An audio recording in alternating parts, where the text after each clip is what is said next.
আখরোট তো অনেকে দেখেছেন বা সবাই তো খান, কিন্তু আখরোট তো আমাদের দিকে খুব কম পাওয়া যায়। আমাদের দিকে বেশি পাওয়া যায় যেটা গিরি, মানে বাদামটা পাওয়া যায়। তো কাঁচা আখরোট মানে গাছে যখন সবেমাত্র হয়, সেটা কি কেউ দেখেছেন? দেখাবো একটু আখরোট, বেবি আখরোট যেটাকে বলে, একদম ছোট ছোট। গতবারও আমি দেখিয়েছি।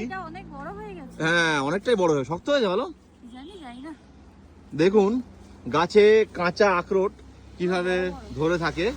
এই আখরোটটা যখন কমপ্লিটলি হয়ে যাবে, তখন উপরের খোলাটা কিন্তু শক্ত হয়ে যাবে একদম। এখন কিন্তু নরম, তখন নিচে পড়বে। হ্যাঁ, এই দেখুন এখন নরম, এরকম মানে আমের মতো। বাট এটা পুরো শক্ত হয়ে যাবে তখন। তারপরে এটাকে শুকানো হবে। শুকানোর পরে এর মধ্যে থেকে বাদাম বের করা হবে। সেই বাদামটা আমাদের ওইদিকে যায়। গাছে কিভাবে আখরোট ধরে থাকে সেটা একটু আপনাদের দেখানোর ছিল। তো অনেকে দেখেছেন, অনেকে দেখেননি।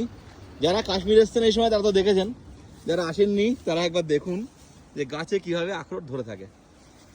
সুন্দর। আর এই সময় চারিদিকে খুব সবুজে সবুজ, খুব দুর্দান্ত লাগে। এই জায়গাটা দেখুন কত সুন্দর লাগছে, মেঘের আড়াল থেকে সূর্যটা উঁকি দিচ্ছে। উফ, কি দুর্দান্ত লাগছে। আর এই পাশে হচ্ছে আখরোট গাছ। তো এই হচ্ছে একদম কচি আখরোট।